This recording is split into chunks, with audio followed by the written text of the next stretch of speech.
Hello friends, स्वागत है आप लोगों का अपने चैनल स्टार्ट टू बेसिक में। फ्रेंड्स, हम लोग पढ़ रहे हैं ज्योग्राफी एनसीईआरटी के माध्यम से। क्लास 10th की ज्योग्राफी चल रही है। क्लास 10th का ये लेसन 5 चल रहा है, जिसमें पार्ट 1 और पार्ट 2 ऑलरेडी हमने पढ़ा दिया है। आज ये पार्ट 3 होगा, जो लास्ट होगा क्लास 5 का। इसके अंतर्गत हम जो चैप्टर का बचा पार्ट है उसको पढ़ेंगे और अभ्यास के प्रश्नों पे भी ध्यान देंगे। तो आइए फ्रेंड्स, स्टार्ट करते हैं पार्ट 3 को। फ्रेंड्स, आप देख रहे हैं, लिख रहा है खनिजों का संरक्षण। देखिए, खनिजों का संरक्षण का मतलब क्या हो गया कि ये जो भी खनिज है जिनका हम उपयोग कर रहे हैं, तो उपयोग के साथ साथ अगर उसको हम लंबे समय तक चाहते हैं प्रयोग में लाने, तो उसको हमको संरक्षण करना क्या है, बहुत ज़रूरी है। संरक्षण का मतलब क्या हो गया कि कोई ज़रूरी नहीं है कि केवल हम उसको, संरक्षण का मतलब उपयोग न करें, मतलब उपयोग करें जितना ज़रूरत हो सके। आइए इसी के बारे में नीचे विस्तार से पढ़ते हैं। कह रहा फ्रेंड्स, हम सभी को उद्योग और कृषि की खनिज निक्षेपों और उनसे विनिर्मित पदार्थों पर भारी निर्भरता सुपरिचित है। खनन योग्य निक्षेप की कुल राशि असार्थक है, अर्थात भू प्रॉपर्टी का 1% जिन खनिज संसाधनों के निर्माण व सांद्रण में लाखों वर्ष लगे हैं, हम उनका शीघ्रता से उपभोग कर रहे हैं। खनिज निर्माण की भूगर्भिक प्रक्रियाएं इतनी धीमी हैं कि उनके वर्तमान उपभोग की दर की तुलना में उनके पुनर्भरण की दर अपरिमित रूप से थोड़ी होती है। इसलिए खनिज संसाधन सीमित तथा अनवीकरणीय योग्य है। समृद्ध खनिज निक्षेप हमारे देश की अत्यधिक मूल्यवान संपत्ति है, लेकिन ये अल्पजीवी हैं।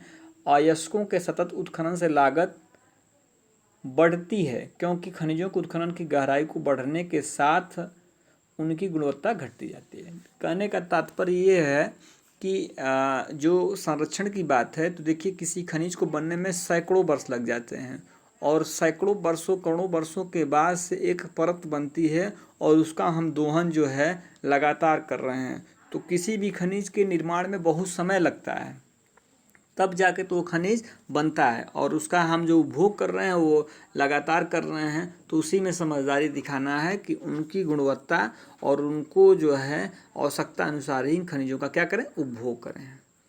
आपने खनिज संसाधनों को सुनियोजित एवं सतत पोषणीय ढंग से प्रयोग करने के लिए तालमेल युक्त प्रयास करना होगा। निम्न कोटि के अयस्कों को कम लागतों पर प्रयोग करने के लिए उन्नत प्रौद्योगिकियों का सतत विकास करते रहना होगा। मतलब जो निम्न कोटि के अयस्क हैं उनके लिए क्या करना होगा, तो उन्नत टेक्नोलॉजी के माध्यम से उसका सतत विकास करके उसका प्रयोग करना होगा। धातुओं का पुनर्चक्रण, रद्दी धातुओं का प्रयोग तथा अन्य प्रतिस्थापनों का उपयोग भविष्य में हमारे खनिज संसाधनों के संरक्षण के उपाय हैं। मतलब देखिए, कुछ खनिज ऐसे हैं जिनका हम क्या कर सकते हैं, पुनर्चक्रण कर सकते हैं, मतलब उनको दोबारा उपयोग में ला सकते हैं। तो ये एक तरह से क्या है, तो संसाधन का संरक्षण का ये उपाय है। कह रहा है, जरा ध्यान से सोचें व बताएं, उन पदार्थों को सूची बनाएं जहां खनिजों की अपेक्षा उनके प्रतिस्थापनों का प्रयोग हो रहा है। ये प्रतिस्थापना क्या है और कहां से प्राप्त होता है, इसके बारे में आप चर्चा करिए और जानकारी प्राप्त करिए। ऊर्जा संसाधन देख लेते हैं। संसाधन हम पढ़ रहे हैं, तो ऊर्जा संसाधन। अब ऊर्जा सभी क्रियाकलापों के लिए आवश्यक है। खाना पकाने में, रोशनी व ताप के लिए, गाड़ियों के संचालन के लिए तथा उद्योगों में मशीनों के संचालन में ऊर्जा की क्या होती है, आवश्यकता होती है। ऊर्जा का उत्पादन ईंधन खनिजों जैसे कैसे होता है, तो कोयला है, पेट्रोलियम है, प्राकृतिक गैस है, यूरेनियम है तथा विद्युत से किया जाता है। ऊर्जा संसाधनों को परंपरागत और गैर परंपरागत साधनों में किया जा सकता है। मतलब ऊर्जा के दो साधन हैं, पिछले कक्षाओं में भी हमने बताया है कौन कौन से होते हैं। तो एक परंपरागत होते हैं और दूसरा कहते हैं तो गैर परंपरागत हैं। ठीक है। अब परंपरागत साधनों में क्या है, तो लकड़ी है, उपले हैं। उपले मतलब समझ रहे हैं, जो गाय का गोबर या भैंस का गोबर से जो उपले बनाते हैं उसको उपले कहते हैं। कोयला है, पेट्रोलियम है, प्राकृतिक गैस है, विद्युत है। विद्युत में जो है जल विद्युत और ताप विद्युत दोनों आता है, सम्मिलित है। अब गैर परंपरागत में क्या है, तो सौर ऊर्जा है, पवन ऊर्जा है, ज्वारीय ऊर्जा है, भूतापीय ऊर्जा है, बायोगैस है, परमाणु ऊर्जा, ये सब क्या है, तो गैर परंपरागत स्रोत हैं। ग्रामीण भारत में लकड़ी व उपले बहुतायत में प्रयोग किए जाते हैं। एक अनुमान के अनुसार ग्रामीण घरों में आवश्यक ऊर्जा का 70% से अधिक इन दो साधनों से प्राप्त होता है। मतलब जो घरों में भोजन बनाने के लिए या जो गाँव में जिसका प्रयोग है, तो उसमें लकड़ी और उपले का प्रयोग कितना है, तो 70% है। लेकिन अब घटते वन क्षेत्र के कारण इनका उपयोग करते रहना कठिन होता जा रहा है। इसके अतिरिक्त उपलों का उपभोग भी हतोत्साहित किया जा रहा है, क्योंकि इससे सर्वाधिक मूल्यवान खाद का उपभोग होता है जिसे कृषि में प्रयोग किया जा सकता है। अब जैसे गोबर से उपला बनाते हैं, अगर इसको हम वो गोबर से उपला के जगह पर अगर हम खाद बनाते तो कृषि के उपयोग में क्या किया जाता। तो वही कह रहा है कि वो मूल्यवान खाद जो है वह ऊर्जा के लिए यानी रसोई के लिए बनाने के लिए हम प्रयोग कर ले रहे हैं। अब परंपरागत ऊर्जा के स्रोत में कौन कौन सा है, देखिए इसमें आता है कोयला। भारत में कोयला बहुतायत में पाया जाने वाला जीवाश्म ईंधन है। यह देश की ऊर्जा आवश्यकताओं का महत्वपूर्ण भाग प्रदान करता है। इसका उपयोग ऊर्जा उत्पादन तथा उद्योगों और घरेलू जरूरतों के लिए ऊर्जा की आपूर्ति के लिए किया जाता है। भारत अपनी वाणिज्यिक ऊर्जा आवश्यकताओं की पूर्ति हेतु मुख्यतः कोयले पर क्या है निर्भर है। जैसा कि आप पहले से ही जानते हैं कि कोयले का निर्माण पादप पदार्थों के लाखों वर्षों तक संपीड़न से हुआ है, इसलिए संपीड़न की मात्रा, गहराई और दबने के समय के आधार पर कोयला अनेक रूपों में पाया जाता है। दलदलों में क्षय होते पादपों से पीट उत्पन्न होता है जिसमें कम कार्बन, नमी की उच्च मात्रा व नम ताप क्षमता होती है। लिग्नाइट एक निम्न कोटि का भूरा कोयला होता है। यह मुलायम होने के साथ अधिक नमी युक्त होता है। लिग्नाइट के प्रमुख भंडार तमिलनाडु के नैवेली में मिलते हैं और विद्युत उत्पादन में प्रयोग किए जाते हैं। देखिए कोयले की बात करें फ्रेंड्स, तो जैसा कोयला क्या होता है, तो जैसे जो वन होते हैं तो कालांतर में वन क्या हुए, किसी न किसी कारण से क्या हुए, दब गए, पृथ्वी में दब गए और अत्यधिक ताप और दबाव के कारण वो किस रूप में आ गए, तो कोयले के रूप में हो गए। तो वही कह रहा है कि अब इन कोयलों का प्रकार होता है। जैसे देखिए 4 प्रकार है। जैसे लिग्नाइट है कोयला, तो यह किस तरह का है, तो निम्न कोटि का है और यह कहाँ पाया जाता है, तो यह तमिलनाडु में पाया जाता है। अब कोयले का हम गुणवत्ता कैसे पता करते हैं, तो जिस कोयले में धुआं कम आए, मतलब कार्बन कम आए और जो है ज्वलनशील अधिक हो तो वह उच्च कोटि का होगा। जिसमें नमी ज़्यादा रहेगा उसमें कार्बन की मात्रा ज़्यादा होगी तो वह निम्न कोटि का होगा। वही कह रहा है। ये कोयले की खादान का आप दृश्य देख सकते हैं। अब भारत में कहाँ कहाँ कोयला क्षेत्र है देख सकते हैं आप। ये पूरा बेल्ट आप देखिए, ये पूरा बेल्ट क्या है, कोयला है। यहाँ पे थोड़ा सा कोयला मिल रहा है। ये तमिलनाडु में जो अभी बात किया हमने, ठीक है। ये कोयले खादान का जो है बाहरी दृश्य है। गहराई में दबे तथा अधिक तापमान से प्रभावित कोयले को बिटुमिनस कोयला कहा जाता है। और जो ज़्यादा गहराई में हो क्या है, तो बिटुमिनस कोयला है। वाणिज्यिक प्रयोग में सर्वाधिक लोकप्रिय है। तो बिटुमिनस क्या होती है, सबसे उच्च कोटि की कोयला है, बिटुमिनस है। धातु शोधन में उच्च श्रेणी के बिटुमिनस कोयले का प्रयोग किया जाता है जिसका लोहे के प्रगलन में विशेष महत्व है। एंथ्रासाइट सर्वोत्तम गुण वाला कठोर कोयला है। देखिए तो बिटुमिनस जो है सबसे ज़्यादा प्रयोग हो रहा है, लेकिन एंथ्रासाइट जो है सर्वोत्तम गुण का कोयला है। तो आपने पढ़ लिया, क्या पढ़ा, एंथ्रासाइट पढ़ लिया, बिटुमिनस पढ़ लिया। ऊपर आपने जो अभी तमिलनाडु का जो पढ़ा, यहाँ पे तमिलनाडु का आपने लिग्नाइट पढ़ा, हाँ लिग्नाइट है। तो एंथ्रेसाइट हो गया, बिटुमिनस हो गया और लिग्नाइट हो गया। अब कह रहा है भारत में कोयला 2 प्रमुख भूगर्भ युगों के शैलों क्रम में पाया जाता है। देखिए कोयला किस शैलों में पाया जाता है, तो गोंडवाना क्रम की जो शैल है उसमें पाया जाता है। जैसे देखिए गोंडवाना जिसकी आयु 2 लाख वर्ष से अधिक है। दूसरा कौन सा है, तो टर्शियरी है। कभी भी एग्जाम में अगर पूछता है कि जो है भारत में कोयला किस तरह की भूगर्भिक शैलों में पाया जाता है, तो उसमें गोंडवाना हो जाएगा और टर्शियरी हो जाएगा। अब गोंडवाना क्या है, 2 लाख वर्ष 200 लाख वर्ष पहले का है और टर्शियरी क्या है, तो 55 लाख वर्ष पुराना है। मतलब सबसे पुराना क्या है, तो गोंडवाना है, 200 लाख है। कह रहा गोंडवाना कोयले जो धातु शोधन कोयला है के प्रमुख संसाधन दामोदर घाटी, पश्चिम बंगाल तथा झारखंड, झरिया, रानीगंज, बोकारो में स्थित है जो महत्वपूर्ण कोयला क्षेत्र हैं। गोदावरी, महानदी, सोन व वर्धा नदी घाटियों में भी कोयले के जमाव पाए जाते हैं। टर्शियरी कोयला क्षेत्र जो है उत्तरी पूर्वी राज्यों में, जिसमें क्या है, तो मेघालय है, असम है, अरुणाचल है, प्रदेश नागा। मतलब पूर्वोत्तर के राज्यों में किस तरह के कोयला क्षेत्र है, तो टर्शियरी है। मतलब जो क्या है 55 साल पहले की जो है दिखा रहा है। 55 लाख वर्ष पहले की है, और 200 लाख वर्ष पहले का जो है वो क्या है, गोंडवाना है। यह स्मरण रहे कि कोयला स्थूल पदार्थ है जिसका प्रयोग करने पर भार घटता है क्योंकि यह राख में परिवर्तित हो जाता है। इसी कारण भारी उद्योग तथा ताप विद्युत गृह कोयला क्षेत्रों तथा उनके निकट के स्थापित किए जाते हैं। भारत में ऊर्जा संयंत्र अब पेट्रोलियम देख लीजिए। कुछ नदी घाटियों परियोजनाओं के नाम तथा उन नदियों के बांधों बांधों का नाम बताना है आपको। जैसे मान लीजिए हीराकुंड बांध है या भाखड़ा नंगल बांध है, तो ये किन नदियों पे है और किस प्रदेश में, ये बताने के लिए कह रहे हैं। भारत में कोयले के पश्चात ऊर्जा का दूसरा प्रमुख साधन क्या है, तो पेट्रोलियम या खनिज तेल है। कोयले के बाद किसका नंबर आ रहा है, तो पेट्रोलियम या खनिज का आ रहा है। यह ताप व प्रकाश के लिए ईंधन, मशीनों को स्नेहक और अनेक विनिर्माण उद्योगों को कच्चा माल प्रदान करता है। तेल शोधनशालाएं संश्लेषित वस्त्र, उर्वरक तथा असंख्य रसायन उद्योगों में एक नोडीय बिंदु का काम करती हैं। भारत में अधिकांश पेट्रोलियम की उपस्थिति किसमें है, तो टर्शियरी युग की शैल संरचनाओं के अपनत व भ्रंश ट्रैप में पाई जाती है। बलन, अपनत और गुंबद वाले प्रदेशों में वहाँ यह पाया जाता है जहाँ उद्वलन के शीर्ष में तेल ट्रैप होता है। अब देखिए यहाँ पे जो है अपनति और भ्रंश ट्रैप का प्रयोग हुआ है, कुछ लोग नहीं समझ। देखिए शैलों जब पढ़ेंगे आप, शैलों के जो शैलों में जो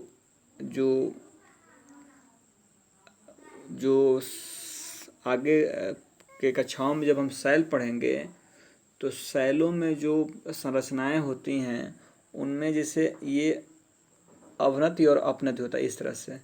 तो अपनति का मतलब हो गया कि ऊपरी भाग, ठीक है। अवनति का मतलब है नीचे वाला भाग, और ट्रैप होता है। तो कह रहा इस तरह की आकृतियों में क्या पाया जाता है, तो पेट्रोलियम का भंडार पाया जाता है।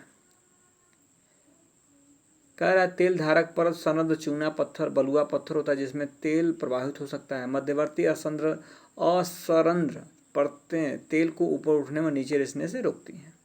पेट्रोलियम सनद और असंरंध्र चट्टानों के बीच भ्रंश ट्रैप में भी पाया जाता है।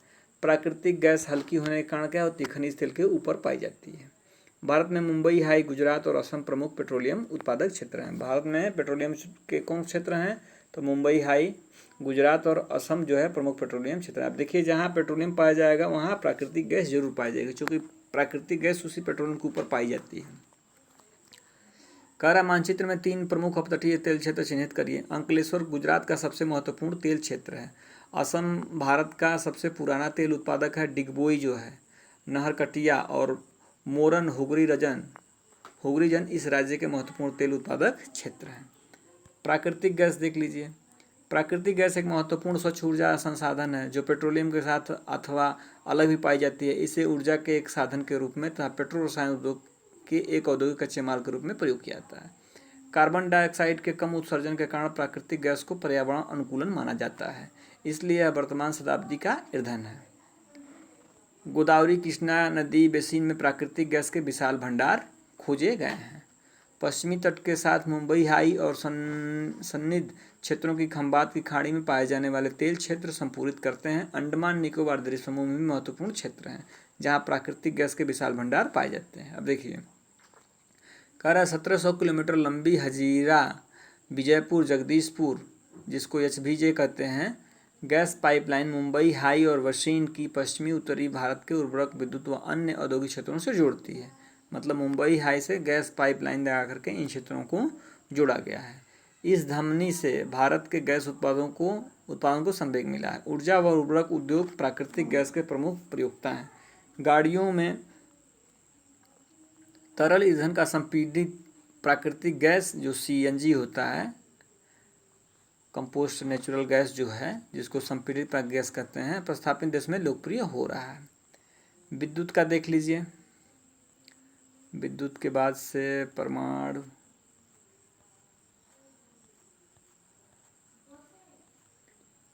चलिए 10 मिनट और लगेगा फ्रेंड्स।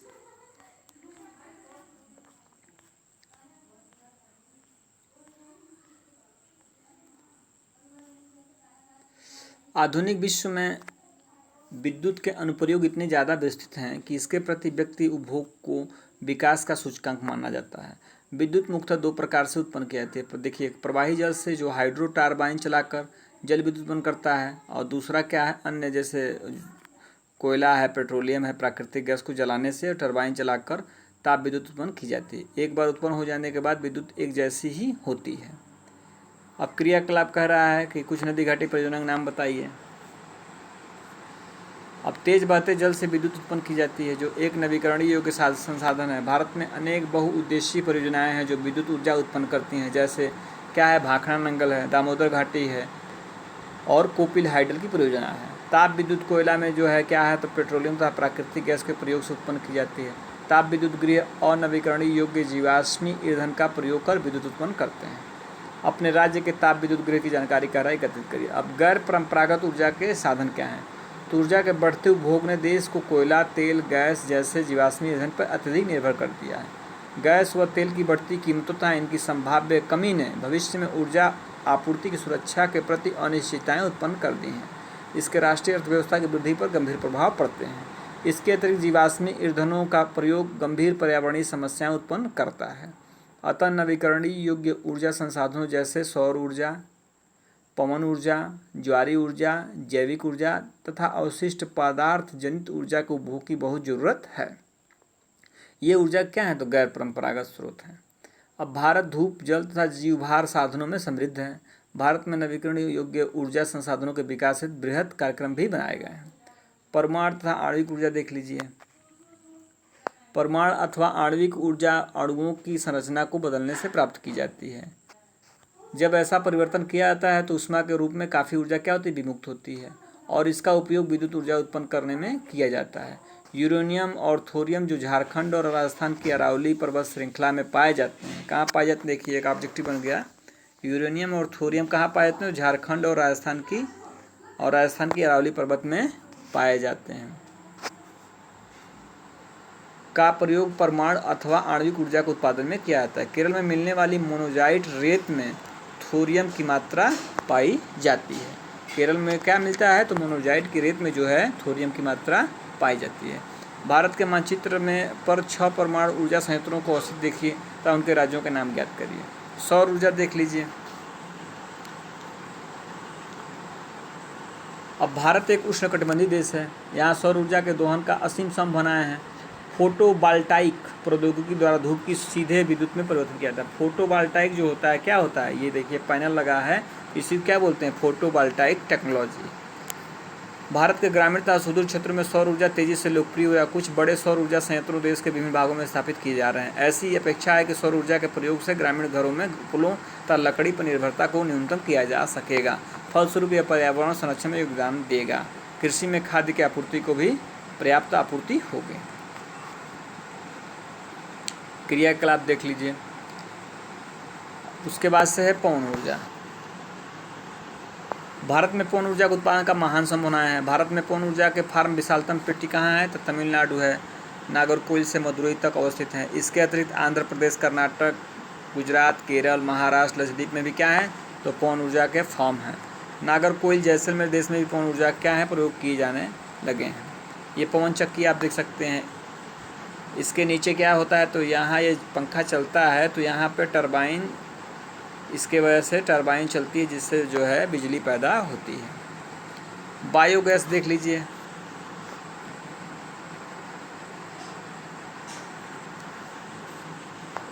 अब देखिए ग्रामीण इलाकों में झाड़ियाँ, कृषि अपशिष्ट, पशुओं और मानव जनित अपशिष्ट के उपयोग से घरेलू उपयोग होता है। बायोगैस उत्पन्न की जाती है। जैविक पदार्थों के अपघटन से गैस उत्पन्न होती है। किससे होती है? तो जैविक पदार्थों के अपघटन से बायोगैस उत्पन्न होती है, जिसकी तापीय सक्षमता मिट्टी के तेल, उपलों और चारकोलों की अपेक्षा अधिक होती है। बायोगैस संयंत्र नगर पालिका, सहकारिता, निजी स्तर पर लगाए जाते हैं। पशुओं का गोबर प्रयोग करने वाले संयंत्र ग्रामीण भारत में गोबर गैस प्लांट के नाम से जाना जाता है। ये किसानों को 2 प्रकार से लाभान्वित करते हैं, एक ऊर्जा के रूप में और दूसरा उन्नत प्रकार के उर्वरक के रूप में। बायोगैस अब तक पशुओं के गोबर का प्रयोग करने में सबसे दक्ष है। यह उर्वरक की गुणवत्ता को बढ़ाता है और उपलों तथा लकड़ी के जलाने से होने वाले वृक्षों को नुकसान को रोकता है। अब ये देखिए इसी को कहते हैं हम बायोगैस। गांव में इसको लोग क्या कहते हैं? गोबर गैस। इसमें क्या होता क्या है? तो पशुओं का जो गोबर है इसमें डाल दिया जाता है और उसको ढक दिया जाता है और उस गैस रिस करके उस गोबर के सड़ने के बाद से उसमें से गैस निकलती है जो हम भोजन बनाने के प्रयोग में करते हैं। और जब इसमें का जो अपशिष्ट पदार्थ होता है ये कृषि में खाद के रूप में हम प्रयोग करते हैं। ज्वारीय ऊर्जा देख लीजिए, तो महासागरीय तरंगों का प्रयोग विद्युत उत्पादन के लिए किया जाता है। अब सकरी खाड़ी के आर पार बाढ़ द्वारा बनाकर बांध बनाए जाते हैं। उच्च ज्वार में इसी सकरी खाड़ी नुमा प्रवेश द्वार से पानी भीतर जाता है और द्वार बंद होने पर बांध में ही रह जाता है। बाढ़ के द्वारा बाहर ज्वार उतरने पर बांध के पानी को इसी रास्ते पाइप द्वारा समुद्र की तरफ बहाया जाता है, जो इसी ऊर्जा को उत्पादन टरबाइन को ओर ले आता है। मतलब समुद्र के जो खाड़ी नुमा जो प्रवेश द्वार है वहाँ पे क्या करते हैं, तो इस तरह के बांध बना करके और उससे टरबाइन चला करके बिजली पैदा की जाती है। कहाँ कहाँ ये होता है, तो देखिए भारत में खंबात की खाड़ी, कच्छ की खाड़ी तथा पश्चिमी तट पर गुजरात और पश्चिम बंगाल में सुंदर वन क्षेत्र में गंगा के डेल्टाई ज्वारीय तरंगों द्वारा उत्पन्न आदर्श उपस्थिति है। अब भूतापीय ऊर्जा क्या है, जो ज़मीन से जो ताप की तरह से ऊर्जा निकलती देख लीजिए। तो पृथ्वी के आंतरिक भागों से ताप का प्रयोग कर उत्पन्न की जाने वाली विद्युत को भूतापीय ऊर्जा कहते हैं। भूतापीय ऊर्जा इसलिए अस्तित्व में होती है क्योंकि बढ़ती गहराई के साथ पृथ्वी प्रोगामित ढंग से ताप्त हो जाती है। जहाँ भी भूतापीय प्रवणता अधिक होती है वहाँ उथली गहराइयों पर भी अधिक तापमान पाया जाता है। ऐसे क्षेत्रों में भूमिगत जल चट्टानों से ऊष्मा का अवशोषण कर तप्त हो जाता है।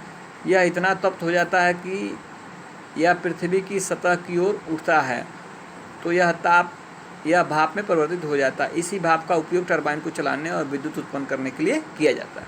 भारत में सैकड़ों गर्म पानी के चश्मे हैं जिनका विद्युत उत्पादन में प्रयोग किया जाता है। भूतापीय ऊर्जा के दोहन के लिए भारत में 2 प्रायोगिक परियोजनाओं शुरू की गई है। एक हिमाचल प्रदेश के मणिकर्ण, हिमाचल प्रदेश में क्या है, तो मणिकर्ण एक स्थान है वहाँ पर पार्वती घाटी में जो स्थित है, और दूसरा क्या है, लद्दाख में पूंगा घाटी में स्थित है। यहाँ से क्या होता है, गर्म स्रोत के झरने निकले हुए हैं, ज़मीन से निकल रहे हैं, तो ये भूतापीय ऊर्जा के लिए प्रयोग किया था। अब ऊर्जा संसाधनों का संरक्षण के बारे में देखते हैं।